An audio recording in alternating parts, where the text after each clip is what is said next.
আমরা যদি মাবুদের দরবারে, আল্লাহর দরবারে এভাবে চাইতে পারতাম, যেই মাবুদ দিতেই পারে, একমাত্র যিনি দিতেই পারে, তার কাছে ওই আবেগ দিয়ে যদি চাইতে পারতাম, কোনোদিন কোনো জিনিস আমাদেরকে ফিরিয়ে দিতেন না, কোনোদিন ফিরিয়ে দিতেন না।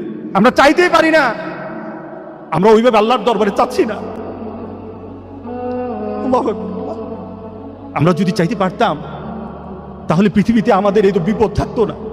আমরা চাই ঠিক, বলেন তো দেখি, যখন কোভিড-19 করোনা আসলো, মসজিদে জায়গা দেওয়া যায় না, ঠিক না? মসজিদে জায়গা দেওয়া যায় না।